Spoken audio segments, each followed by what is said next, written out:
Good afternoon and welcome. My name is Patrick Terry and I'm the CEO at the Columbus Council on World Affairs. We're delighted to have you all here. We're going to keep it a fairly fast clip because we want to make sure you are out of here on the allotted time. Your time's valuable and we want to make sure this has the most impact in helping you learn more about U.S. national security.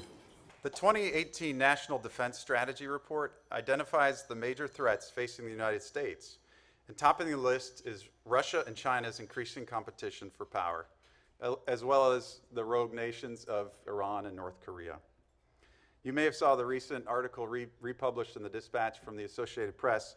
I know I noted it, which talked about Russia performing the world's largest war games. This is larger than even during the Cold War. Who are they joined by? China. So China and Russia together performing the world's largest war games. And given that context and the impending, if you will, U.S. elections, how do we absorb all that and make sense of national security for the U.S.? Are elections here in the U.S. vulnerable to outside influence?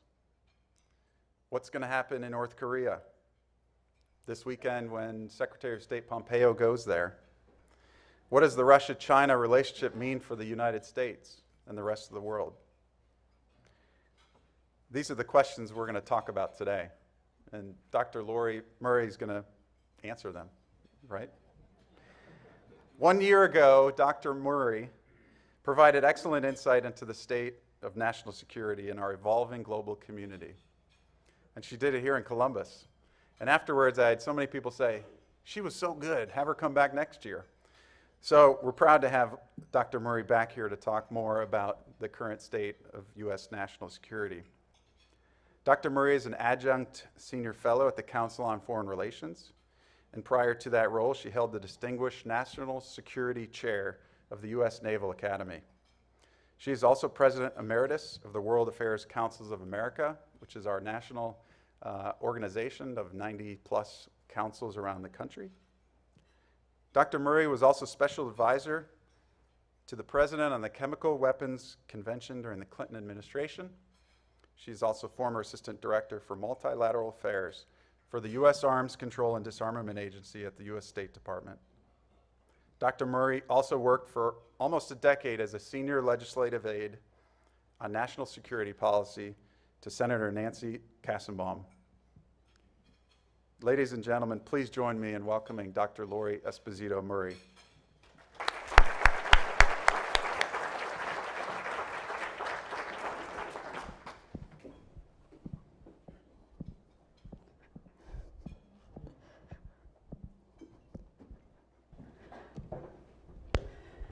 Good afternoon, and thank you, Patrick, for that wonderful introduction. And it is really a pleasure. I am honored to be back. I am honored that you all asked me to come back. And I just want to highlight. I would always do anything that Patrick ever asked me. He was one of the most innovative, progressive, earnest, dedicated council leaders while I was president of the World Affairs Councils of America. And I think he knows I think that about him, and he does tap that well. But it's also really exciting and interesting to be here in Ohio. And I just came from the most powerful women's conference in Laguna Beach, California. And you might be thinking where I actually moderated a session on the threats facing the United States. And you might think, oh, wow, that's really cool. Well, I will tell you, while I was out there, when people asked me if I was going home after yesterday, I said, no, I'm going to Ohio. And everyone said, oh, wow, that is really cool. Tell us what they're thinking. So I will try and shorten my remarks a little because I really do want to hear what you're thinking. And I think most of the country is waiting to see how you're thinking during the midterm elections. So with that, I will try to address the broad questions that have been asked. And I'm going to narrow it just a little. But to start off, the top administration national security officials, including Secretary of Defense Mattis, Director of National Security, National Intelligence, Dan Coates, have defined the current period we're in as one of increasing disorder, extremely volatile. The increasing risk of conflict among states is probably the highest it has ever been since the end of the Cold War. And perhaps most significantly, they have highlighted that we are facing the decline of the long-standing rules-based international order. That is the challenging strategic environment, security environment that they have laid out. And they have also identified 5 major threats that are facing the United States. And at the top of the list is the return of great power competition, Russia and China, the threats from the rogue states, North Korea and Iran, and then, of course, terrorism and the nexus of terrorism with weapons of mass destruction. And the report also emphasized that, obviously, technology and the rapid pace of technology is also adding to the disruption and the volatility. So I've been asked to address several of these top threats, and I'm actually going to focus on the Russian threat to our election process, China, and North Korea. But I'm more than happy to answer any questions, and also in the discussion with Patrick, address any of the other issues as well. But I thought, given the time period we're in, this was probably important to focus on those particular topics. But before I do, I want to highlight 3 overarching factors that are defining the global challenges of today and tomorrow.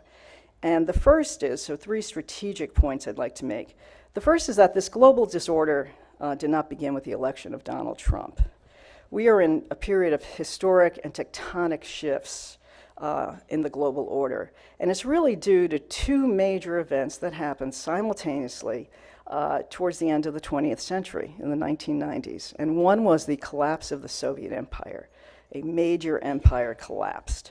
And the other was the tech revolution, which increased not only the speed of information, but it increased connectivity, as well as information that was both fake and real, as we're seeing, making the tools for disruption much more accessible, a lower bar to entry to a much larger group, not only of state players, but non-state players as well. We are only beginning to grapple with the realignment and the distribution of global political, economic, and military power. And what is becoming clearer and clearer as we have been progressing through this post-Cold War period and is being identified today as the major challenge to U.S. Prosperity and security is the return of great power competition, the return of Russia and China on the top of the list of the challenges facing the United States today. China and Russia, one's a rising power, although I think China has pretty much risen, and the other is considered a resurgent power, Russia. They've made it increasingly clear that they want to substantially revise the rules of the international order. And those rules are really, in this volatile environment, up for challenge. They're both seeking to shape a world in contrast to the United States structure. They're seeking to shape a world that actually serves their purposes and models their form of government, which is authoritarian or state capitalism, versus where the U.S. is as a democracy and free markets. It is unclear who is going to actually win this competition, but it is going to be a battle royal. The second major factor that I want to highlight as a strategic overview to lay the groundwork for the discussion on the threats is that during the first 2 years of the Trump administration, we have seen a disproportionate emphasis on domestic politics in the making of U.S. foreign policy. Now, we're a democracy. Domestic politics obviously plays a role in the making of our foreign policy. But I would actually argue in these first 2 years, we have seen a disproportionate emphasis on domestic politics and foreign policy. And part of this may be due to the fact that Donald Trump is a businessman who has not come from years of background in policy and national security policy and foreign policy. But part of it is also, I think, due to the Mueller investigation, which has put impeachment on the table. And impeachment is a political process. And it is very difficult to impeach a president which starts in the House of Representatives who has a solid base of 40%. It's interesting to note that when President Nixon resigned, his base support had decreased to 19%. So given that it's a political process, given that it originates in the House, it tends to really push the importance on the midterm election and keeping the House and keeping the Senate beyond the usual emphasis that a president puts on that in just a normal run. And that's just the nature of these times. And the third major factor has to do with American leadership on the global stage. I really want to dispel the assessment or the analysis that President Trump, with his America First policy, is abdicating a leadership role. That is not what is happening. America under President Trump has not gone quietly into an isolationist night. Quite the contrary. President Trump is a proactive disruptor on the global stage, along with his great power counterparts, Xi Jinping and Vladimir Putin. He is challenging the assumptions of the past 2 decades. At his UN speech last week, he outlined that a new world order based on sovereignty and patriotism and rejecting the ideology of globalism.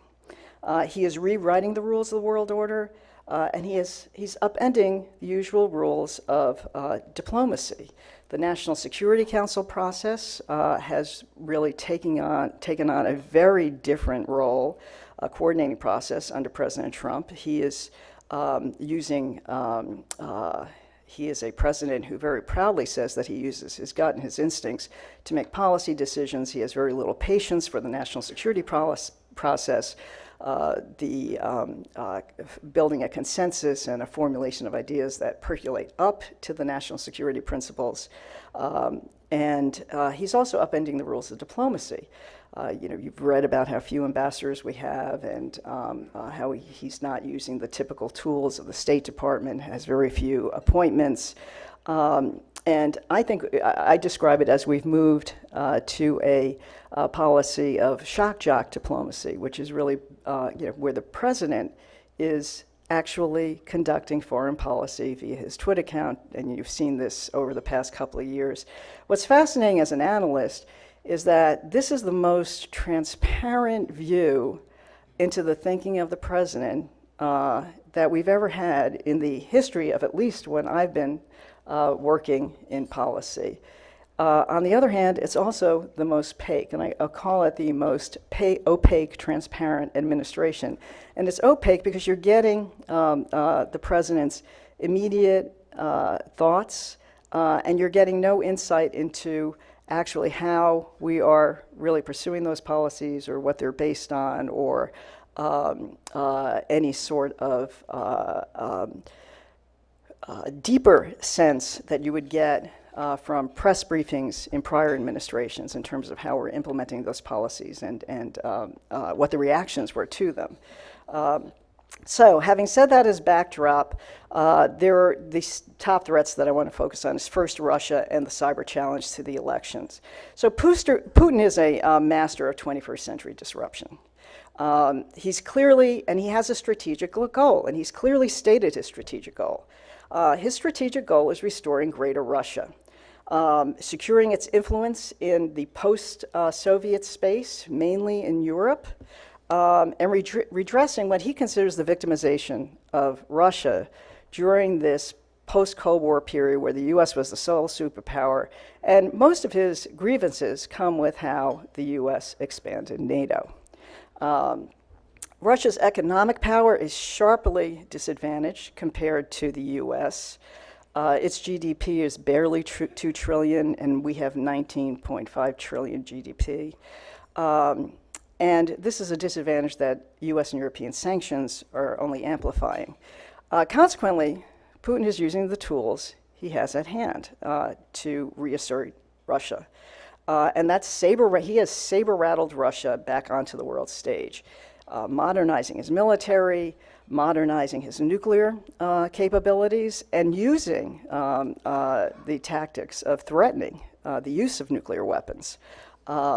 both in Ukraine, as well as really being very aggressive in terms of U.S.-Russia strategic posture, threatening U.S. bombers,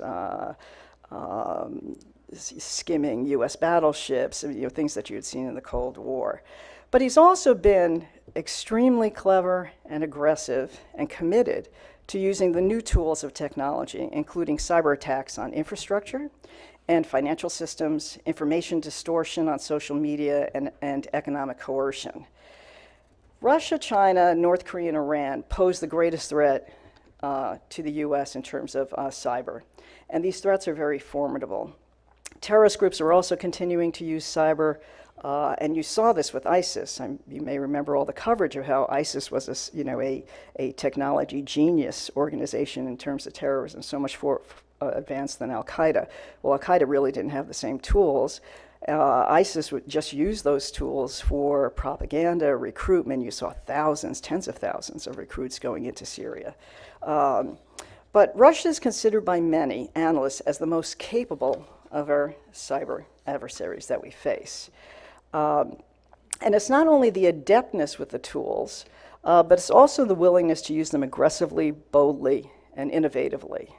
Our critical infrastructure has been threatened by Russia. There were 17 energy companies at the end of the Obama administration. The Department of Homeland Security announced that about 17 companies in the energy area had actually been invaded, and 4 of our companies responsible for our grid actually potentially had the controls taken over by a Russian attack. But perhaps Russia's most threatening development in cyber warfare has been Putin's blatant use of these new low-cost tools to undermine our democratic institutions here and abroad. Russia had, during the 2016 election, as you all know, the intelligence community issued its report about the massive effort Russia did to actually, as the director of national intelligence at the time said, not just do another Cold War jab at an old adversary, but as a sustained assault on our institutions of government and traditional values from external as well as internal pressures. Between 2015 and 2017, thousands of ads were bought on Facebook, Twitter, Google, YouTube, and this is according to the intelligence community, where they were designed to really pit Americans against one another. But we're also seeing that they're trying to actually and this is a new form of cyber threat that's not only facing the election system, but also facing companies, not only steal data, but actually try and eventually manipulate data with voter registration tallies. So regarding the 2018 election, senior intelligence officials a couple of months ago held a press conference at the White House, which I'm sure you saw in the news, where they basically announced that there was not quite the effort we saw in 2016, but a deep, real, ongoing effort meant to undermine Americans' democracy on a daily basis. Dan Coates said, who is our director of national intelligence now, the warning signs are there, and he had, the system is blinking. And it's why I believe we're at a critical point. Department of Homeland Security announced that 21 states have had their cyber attacks on voter registration systems. 99% have been turned back, and some of those attacks had the Russian IP addresses. Again, this is another new step in the escalation of cyber attacks, not only stealing data, but threatening to actually manipulate data. So there are, the Director of National Intelligence has said we're throwing everything at this. There have been punitive sanctions against Russia. There have been actions to help states directly. The Department of Homeland Security has set up briefing mechanisms, communication networks, that if there is a problem that that DHS and the states are talking to each other directly. About $300 million has been released to help update the systems, although only a number of states really have the time to do that. There has also, but to keep in mind, there are a lot of checks and balances, but most importantly to keep in mind, there is a foolproof way that just about every state has to make sure that there's credibility in the election system, and that's the paperless and paper ballots. And these are very in terms of our response, we're trying to respond as a federal government, but the one shortfall here is that, as we saw in Helsinki, the president is still not pushing back on Putin as hard as many believe, including myself, necessary in order to, one, deter the threat and to make sure that Putin has a message loud and clear that this is really a strike at the heart of top priority of what we are all about, which is protecting our democracy and democracies of our allies. So turning to China, China's long-term threat combines both military and economic, and here's where China is really a very serious, not only immediate threat to the United States, but a part of this great power competition, is really the long-term threat that is getting the attention of our top national security officials. Xi Jinping is a disruptor as well. He's laid out a strategic vision for his country. The current rules of the international order, he doesn't believe really fits in a powerful China. And you know, one of the simple examples of that was Xi Jinping was trying to get China to have more influence in the IMF. The IMF and the United States dragged their feet. Because of its economic power, they wanted more influence. The US and the IMF dragged their feet in terms of giving China more influence in the IMF, and what you saw was that China just left and set up the Asia Investment and Infrastructure Bank. He sees China as a major world power, has set this out as a benchmark by 2050. He wants China as, in terms of technology, has laid out a strategic plan just last week, where by 2025 they are going to be a leading world superpower in AI, augmented intelligence, and he is on the heels of catching up to the United States in GDP, and by 2030, it's anticipated that they will meet, they're now at 12.2 billion, they will meet us, if not surpass us, at a trillion, excuse me, they will meet us or not surpass us as the leading world economic power. So they're challenging, China is challenging the US in Asia, but also globally. But in Asia, you're seeing, you know, the South and East China Sea is really about China asserting itself in the sea lanes of commerce and communication. This has usually been the purview of the United States to keep those sea lanes open. China is trying to push out its defensive perimeters and have more control of what goes into the Sea of Malacca, which is a major commerce point for oil, if not the most important commerce point for oil. But most importantly, I want to focus on what China is doing in terms of its outward progression in the world as a world leader, which is their Belt and Road initiative. The Belt and Road Initiative is a major infrastructure development initiative that now includes 80 countries. On the positive side, China, you know, and why is China doing it? Some of the analysis is, you know, to increase their influence in the world, but also to deal with their slowing economy. So you move Chinese workers around the world, you move Chinese capital goods around the world, and you make up for what's happening in terms of the shortfalls domestically. Part of this is really beneficial to the world community.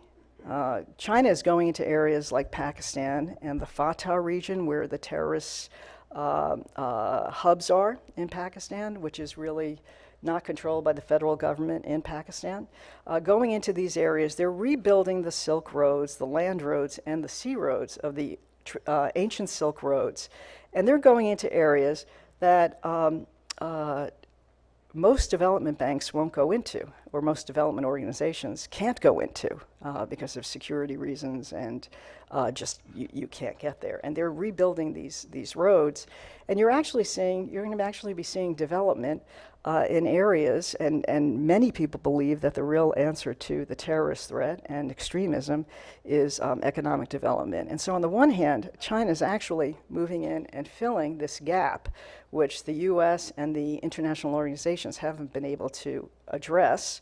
On the other hand, what comes with that is Chinese influence. And one of the things the Chinese globally, 80 countries, one of the things that China, including Europe, including all of our allies in Europe and in Asia, one of the things that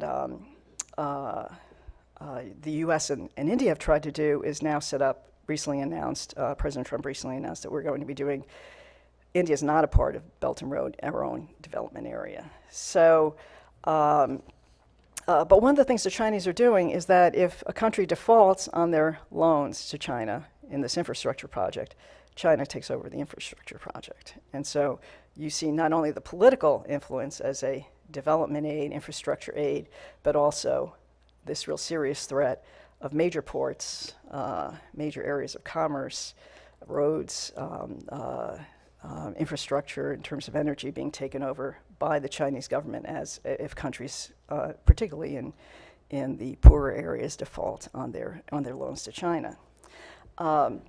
So Graham Allison, the Harvard professor, has wrote his book, Thucydides' Trap, which I highly recommend. He looked at 500 years of rising power versus a status power. And there were 16 cases. And in those 16 cases, 12 ended up in war. And he lays out the challenge about what's going to happen with China and Russia. Last week, Henry Kissinger, who at 95 years old is still one of the most poignant analysts, global analysts today, even at 95, highlighted that the world's peace and prosperity depends on the US and China actually being able to find a method to deal with their relationship and the conflicts as well as the opportunities of a rising power versus the status power. He said this is the key problem facing us today, and highlighted that the Chinese, in terms of diplomacy, and they also do this in business, as many of you know, take a long view of an issue or a situation. It's a long strategic view, and Americans usually look at a problem and want to solve that immediate problem. And I think in terms of President Trump's foreign policy, we're seeing that on steroids. He has really brought a very, it's called transactional, you could call it a business approach. What's the problem? I'm going to fix it. Whereas the Chinese are saying 2050, we're going to be a leading world power. 2025, we're going to be, the superpower on AI. And I would argue that the events of the past several weeks actually question whether we will be able to meet this challenge of finding a method of dealing with the Chinese. We have a major trade war now that has been launched.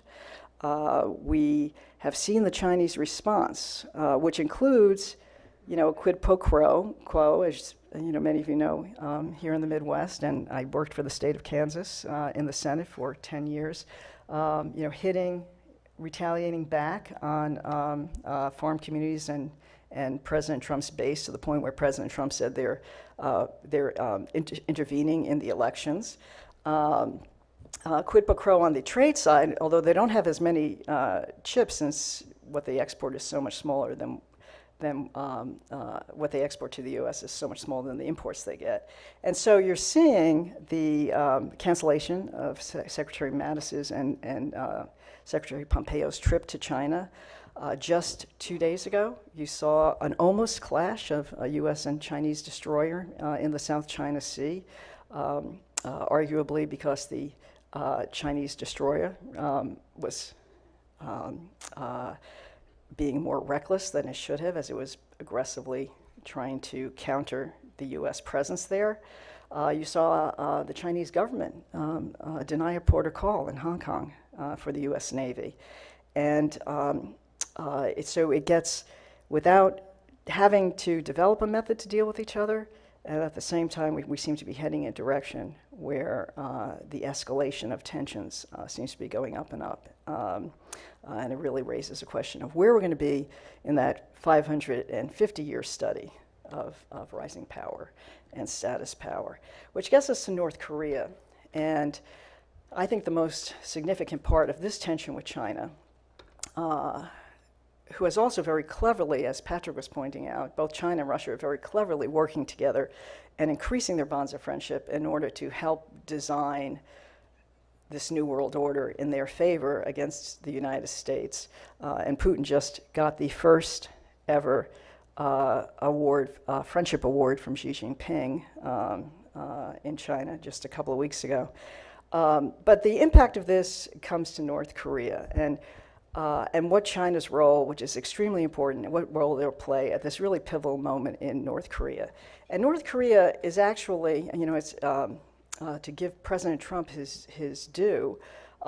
We have gone from Rocket Man, potential war in Asia a year later, to really is a process that is in place in terms of de-escalation and potentially denuclearization of North Korea. The key, though, obviously, is keeping on economic sanctions, which the president made a strong case for at the United Nations. And Russia and China both said that they did not think we should keep strong sanctions on North Korea. You see, and so what impact this is going to have on this in this very sensitive phase of where North Korea has responded with not doing missile tests, not doing nuclear tests, saying that they were going to get rid of their major plutonium and uranium facility, Yongbyon, dismantling their nuclear test facility, not doing engine tests, and dismantling that facility.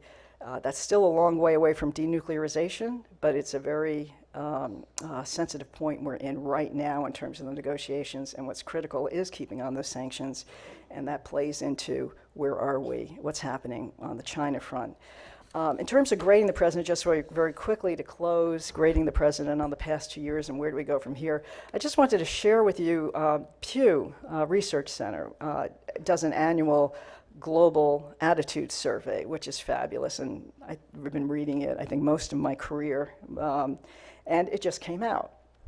And what's really fascinating is that 25 countries, global attitudes, rank the leader that you think you have the most confidence will do the right thing in world affairs. Number one, I should ask if anyone could guess. Yes, Angela Merkel, over 50%. Number two was Macron. Number three was Xi Jinping. Number four was Putin. Now, it was 25 countries, and so there are citizens of countries that would vote for Putin. But number four was Putin. Number five was Donald Trump, beneath Putin and Xi Jinping. And I bet you could guess his percentage. It was in the mid-30s to high 30s, which seems to be his standard base, whether it's domestically or internationally. But what was really fascinating about that poll, while the ranking of President Trump was number 5 on the poll, the next question was, which country or one of the other major questions was, which country do you think should lead in terms of global affairs and global issues, particularly in this period where the world order is up for play? And the United States won. And so it's really fascinating that the world wants us to continue to be a world leader. They really do believe in who we are and what we are. What would look like a low ranking for President Trump still maintains a high ranking for the United States. And I don't think you can totally disassociate those two, but I think it helps sets a direction for what the world is looking for in terms of U.S. leadership.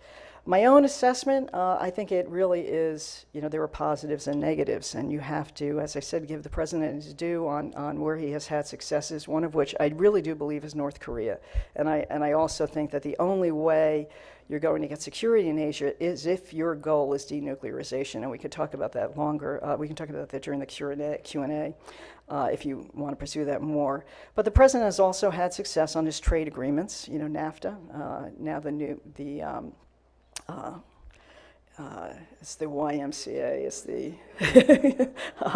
and South Korea, and he's also decrease the tensions with this on Europe, and it looks like we may actually have trade understandings, updated trade understandings with Europe as well. On nuclear weapons, I also think it's really fascinating, or on the weapons of mass destruction. You've seen progress in North Korea. The president has actually become, this is where I say the contradictions of, as an isolationist power, the president has put the U.S. in the position where it is the enforcer on the Chemical Weapons Convention.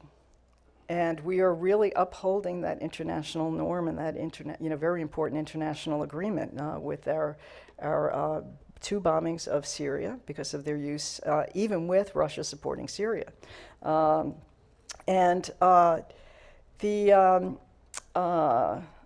as I said, the progress with North Korea. On the other hand, before I go into the specifics, I think the real problem with our foreign policy right now is the fact that we are in this competition with the return of great power competition with two strategic masterminds. They both know and understand the history of their country. I mean, it may be a distorted history, but they have a deep sense of the history of their country, and they have a broad, long-term strategic vision of where they want their country to be. And I think, what we're seeing, that is deficient in terms of the president's foreign policy and national security objectives. I think we are much more transactional. We are fix this problem. We don't have consistency. We're pushing North Korea to denuclearize and not concerned about what their government looks like, but we're getting out of the Iran agreement, and we are concerned about what that government does. And so, it's transactional. It's here's this problem, that's how you deal with it. Here's that problem, that's how you deal with it. And they may contradict, even though they're the same types of issues, they may contradict in terms of where the U.S., the role the U.S. is playing. And so this sense of who we are and where we need to be in this disordered period, I think, is missing. And we really need to do more there, the sense of longer-term strategy. And while consistency may be the minds of hobgoblins and the rest of that quote, hobgoblins and diplomats and government officials, if you look up the full quote, I do think we need to have a longer view and a more strategic sense of where we want to head in the world. The challenges ahead of us, I think, are daunting. We have technology. There's a new book out by Kai-Fu Lee on AI superpowers, who was with Google. He's back in China now, running companies. And he said that in 15 years, 40 to 50% of U.S. jobs will be gone. And that's the effect that AI will have here. You could imagine the impact that's going to have in China with a much larger population.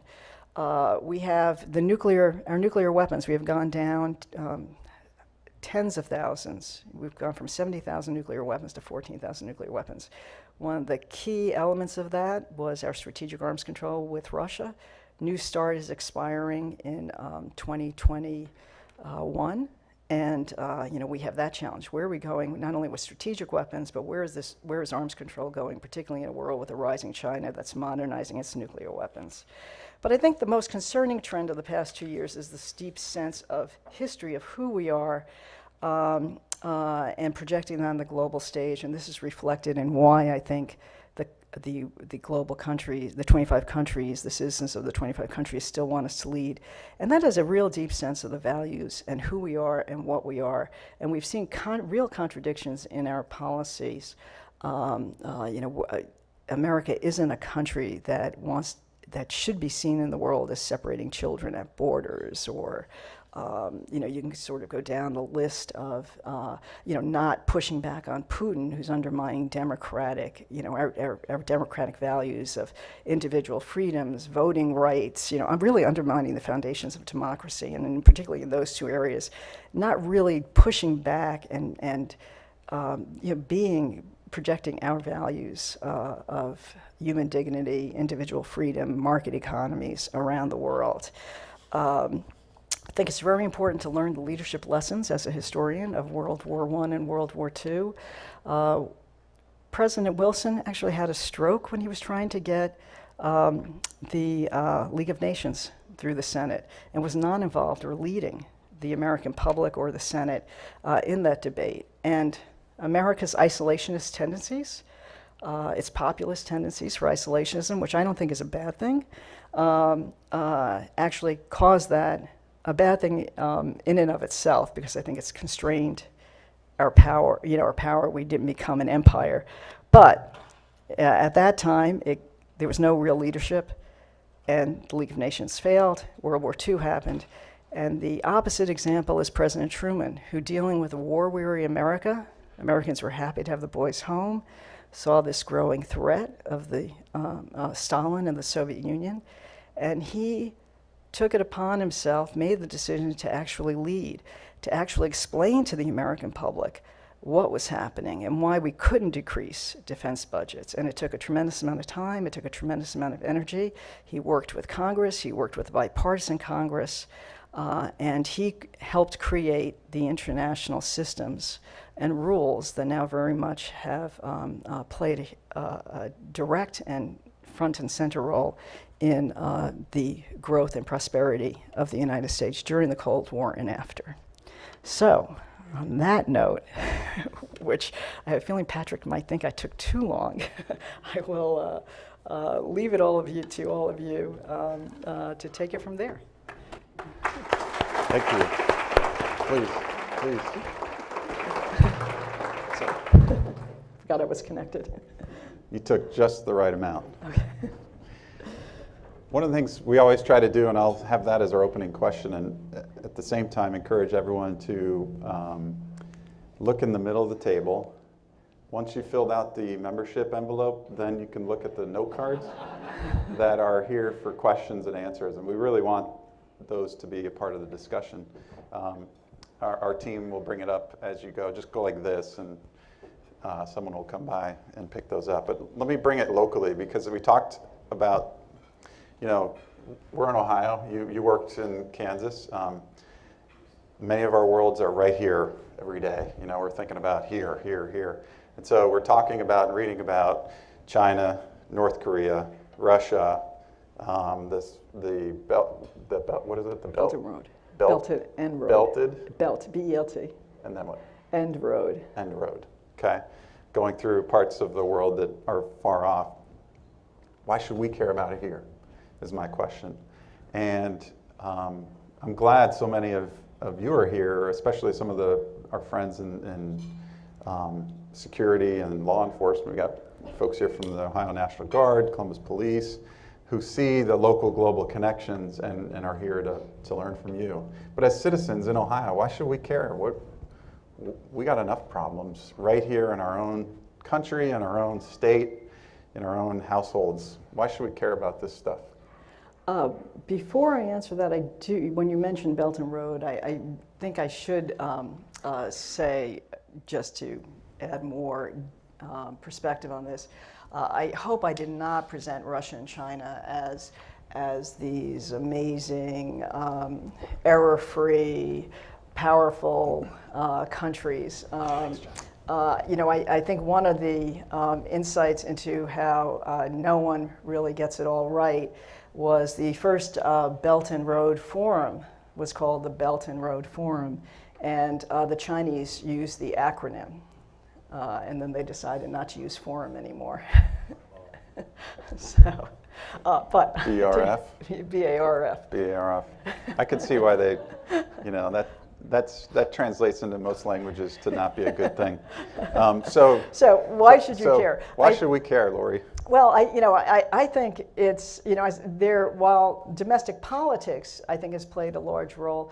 What's interesting about our foreign policies, particularly since 9/11, but also, starting after 9/11, and also very clearly in the President Trump's administration of the past 2 years, is that it is so clear the connection of national security, foreign policy threats, and our domestic lives.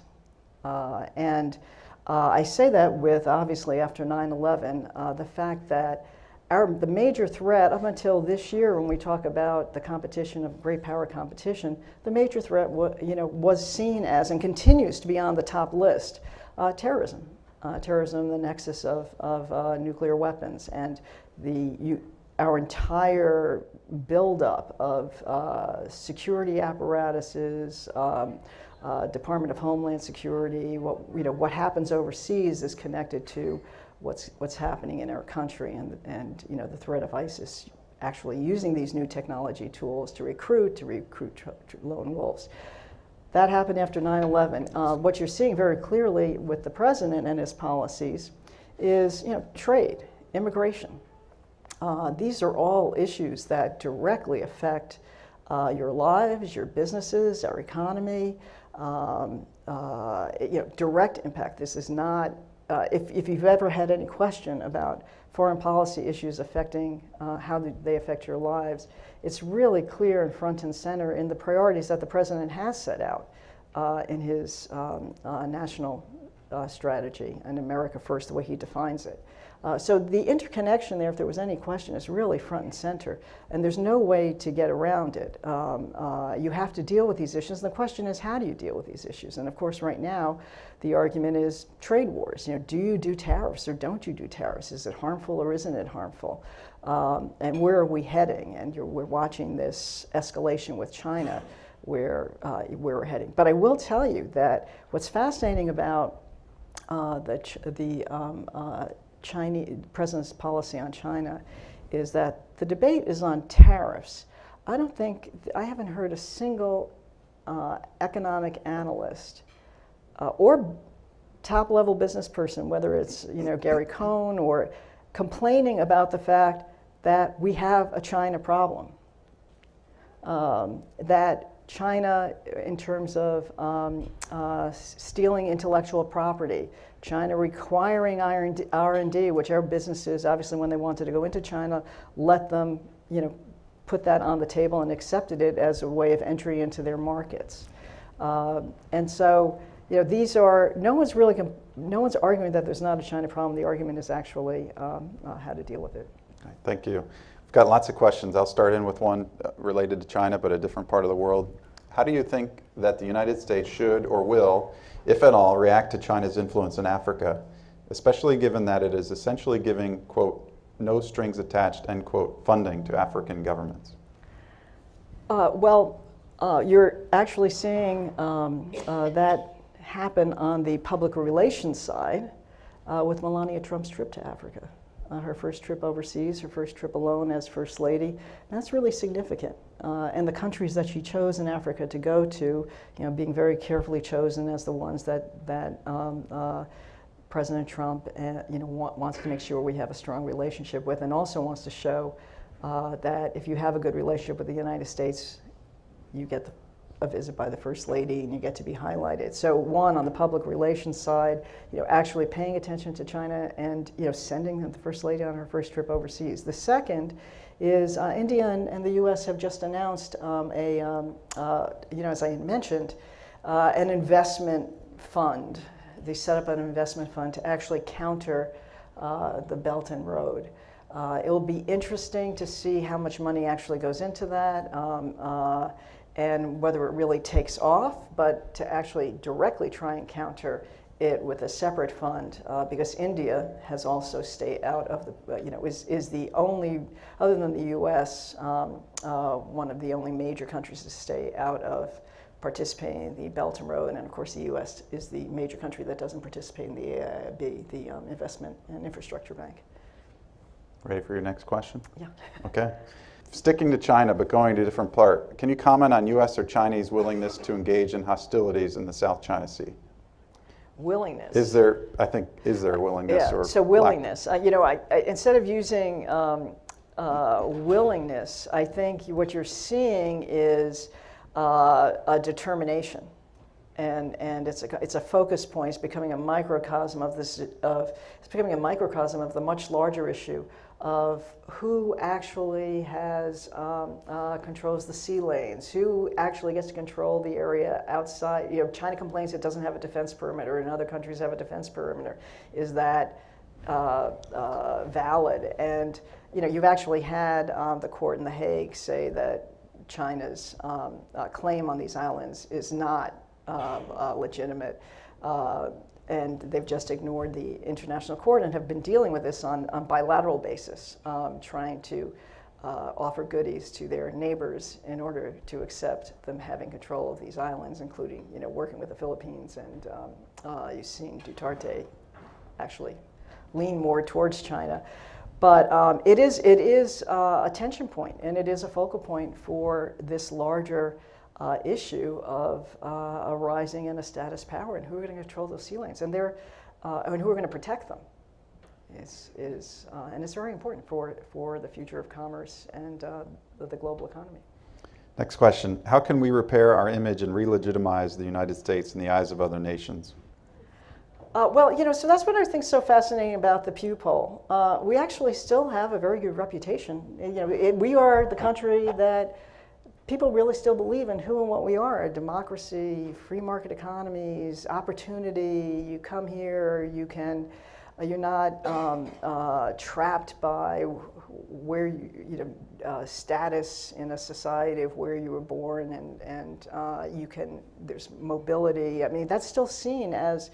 And it's the values, of freedom, being able to live your lives and raise your families, is still seen, around the world. We still are, as Ronald Reagan said, the shining light on the hill, mountaintop. You're closer to that than I am. So that sounds good. Yeah. So we still have that reputation. I think, it's really important going forward in the next 2 years that. Given where confidence in President Trump doing the right thing, that doesn't pull this down, and that actually what I hope happens is that we see more of a pushback in terms of against the threats to our values and who we are. And I want to ask this question: are we safer now, Dr. Murray, in this administration than we were in the past? And I want to say that recognizing that you worked for both Republicans and Democrats, and so I'm not really asking in a partisan sense, but how would you respond to that? Are we safer in 2016 than they were, or 2018 than we were in, say, 2014? Well, this is a as I said, what's this disruption, this volatility, really started with the collapse of the Soviet Union and the rapid pace of technology. This has been happening since 1992. I was really concerned, and we have had. Progressively or sequentially, every single president since President George H.W. Bush, prior to the collapse of the Soviet Union, every single president that has been president has run on domestic policy, not as a foreign policy president. And you saw this with President Clinton. Is the economy stupid? He never intended to be a foreign policy president and eventually had to become one. You saw this with George W. Bush. Matter of fact, there's a really moving, and I say this to the students, but anyone else who has the time, there's a really moving National Geographic hour interview with President George W. Bush 10 years on the 10-year anniversary of 9/11, which I really recommend to everyone, but especially to the students. In that interview, President Bush says, I ran on education policy. I was going to be a domestic president. I never thought I'd be a war president. And 9 months into his administration, not even, you have 9/11 happen.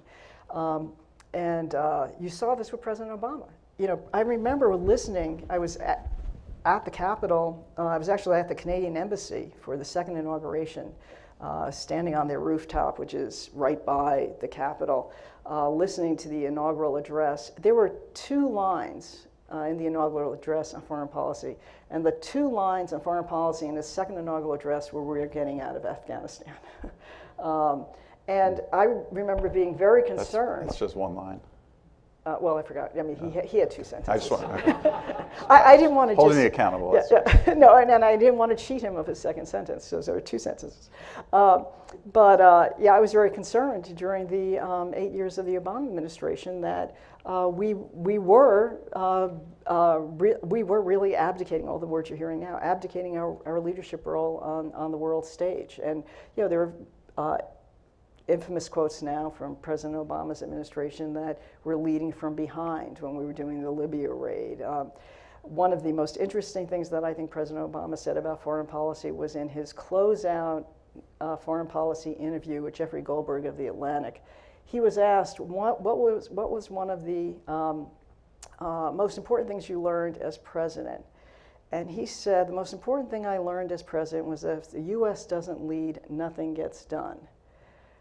My reaction to that was, he should have known that before he came in, and I think that is something that should just be a standard starting point for any president of the United States. And I think our current the 2016 election is just a follow-on to this. President Trump ran as a domestic president. His priorities are domestic priorities. They have to be handled in terms of national security and foreign policy, trade, immigration.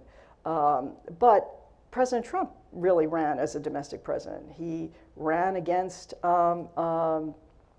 trade, international trade. Matter of fact, every single candidate on the, there was no major candidate who supported trade.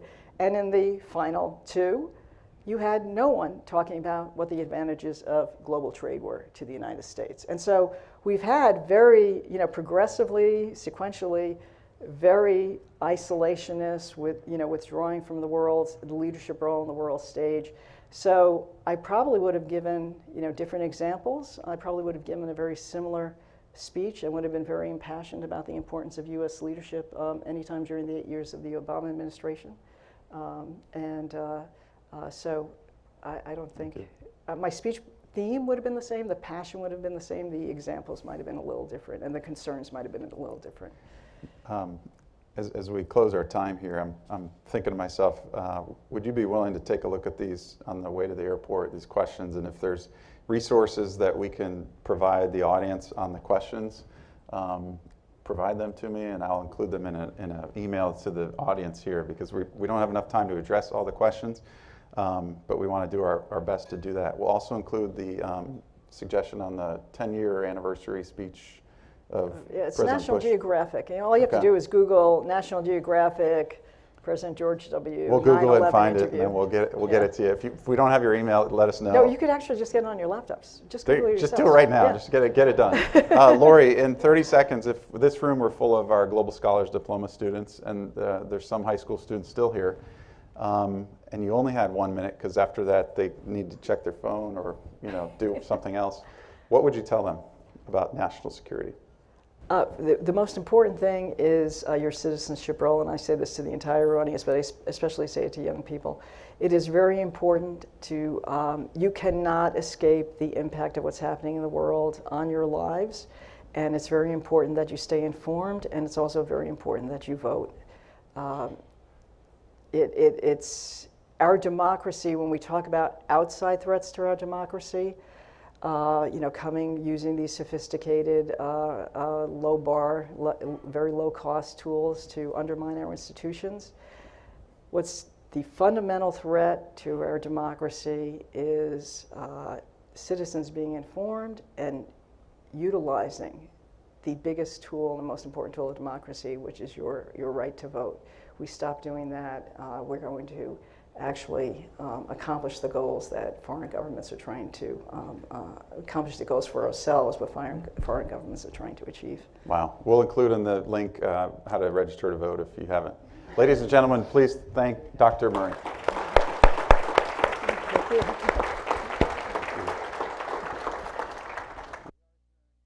forward to seeing you next time.